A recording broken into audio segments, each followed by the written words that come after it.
subhanahu wa ta'ala is the greatest. He does not need your ibadah, does not need your concentration.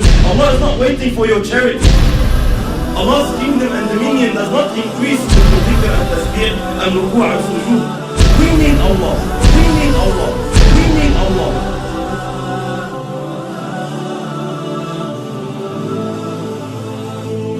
The issue of salat, the problem that we are facing with salat is that salat has to do with spirituality. It has to do with feelings that come through your heart and thoughts that come through your mind. A successful Muslim, like Allah subhanahu wa ta'ala says, قَدْ أَفْلَحَ الْمُؤْمِنُونَ الَّذِينَ هُمْ فِي صَلَاتِهِمْ خَاشِعُونَ. Verily the believers are successful, they are the ones who have khushu' in the salat. They pray properly, they stand before Allah subhanahu wa ta'ala properly.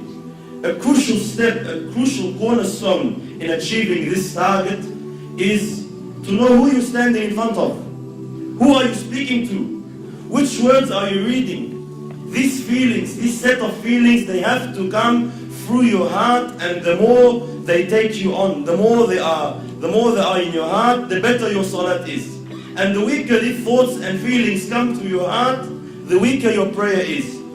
Most of us, my brothers and sisters, when we stand in our salat, we are daydreaming. That's the honest truth. 90% of us, we're daydreaming in our salat. We're not even thinking of what we are supposed to think about. The thought of thinking of something doesn't exist.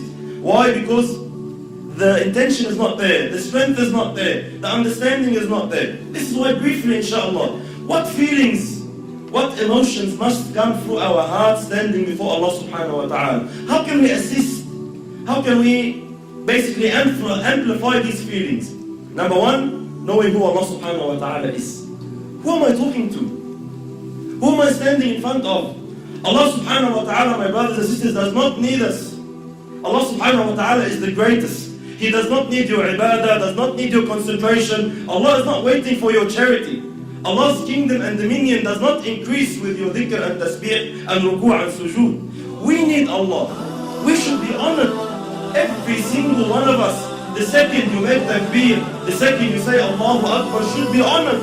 That Allah subhanahu wa ta'ala has allowed you a window of opportunity to speak to Him, to stand before Him. This is why the ulama say, whoever wants to talk to Allah, he should pray.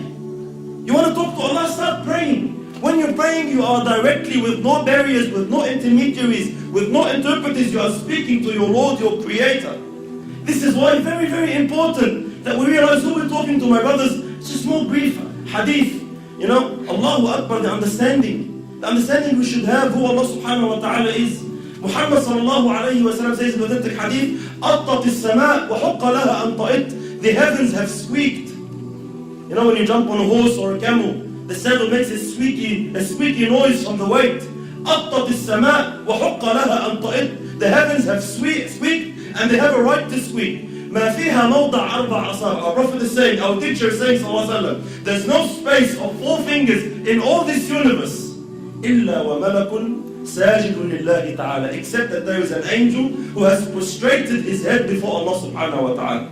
Every 4 fingers, billions and billions of angels, billions and billions of creations of Allah are continuously praising Allah subhanahu wa ta'ala. Allah subhanahu wa ta'ala says, تُسَبِّحُ لَهُ السَّمَوَاتُ السَّبْعُ. The 7 heavens and what it contains and what is in there. تُسَبِّحُ لَهُ السَّمَوَاتُ السَّبْعُ وَالْأَرْضُ, and the land, وَمَنْ فِيهِنْ, and everyone inside it, and everyone within the boundaries. تُسَبِّحُ لَهُ السَّمَوَاتُ السَّبْعُ وَالْأَرْضُ وَمَنْ فِيهِنْ وَإِن مِّن شَيْءٍ إِلَّا يُسَبِّحُ بِحَمْدِهِ وَلَكِنْ لَا تَفْقَهُونَ تَسْبِيحَهُ.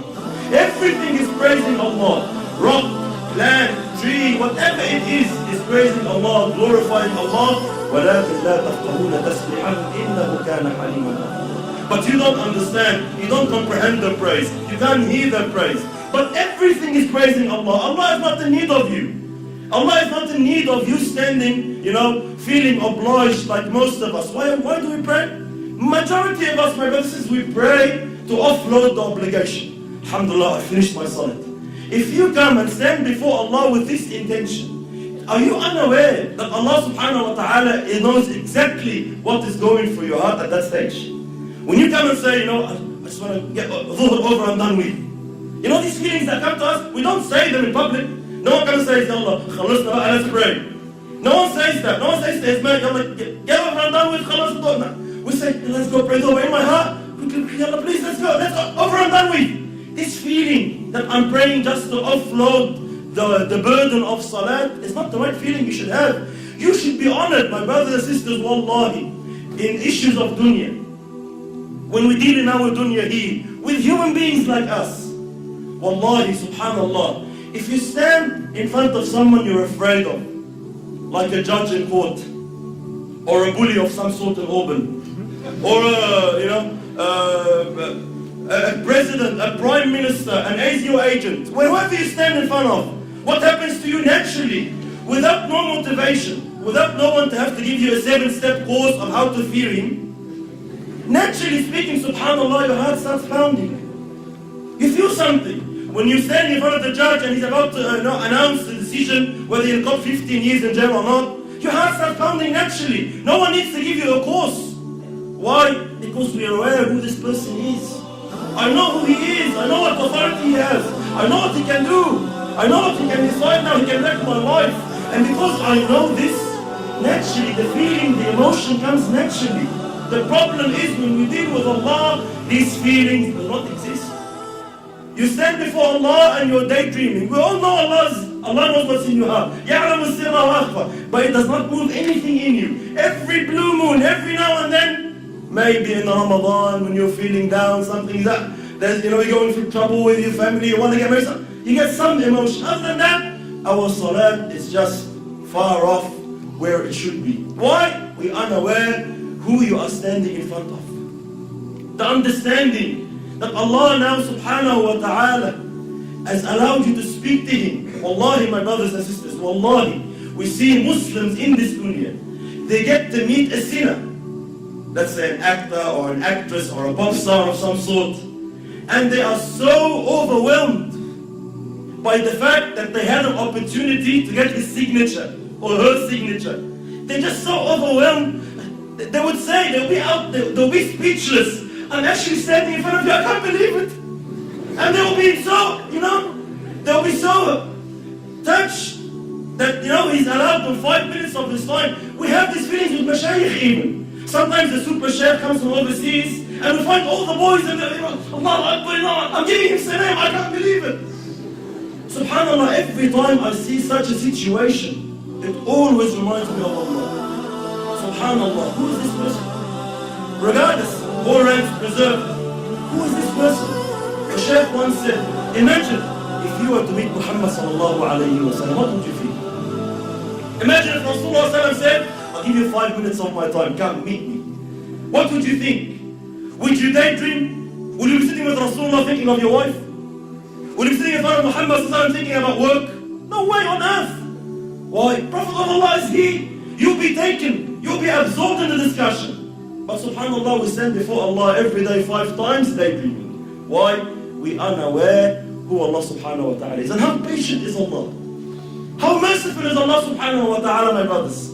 Imagine Allah subhanahu wa ta'ala knowing, seeing what's in your heart. He gave you everything. He gave you the wife you're busy with. He gave you the husband you're busy with. He gave you the job you're thinking of. He gave you everything you're thinking about that's distracting you from Him. And He knows that, and He is patient with you. He is Halim subhanahu wa ta'ala. He still accepts you. He still allows you.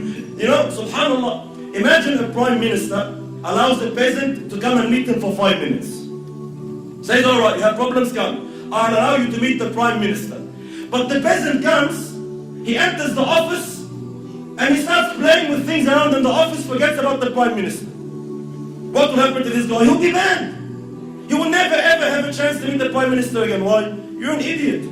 We allowed you the chance, we opened the door for you, and you don't want to present your situation. You don't want to say anything. You get busy with something else. Why you come?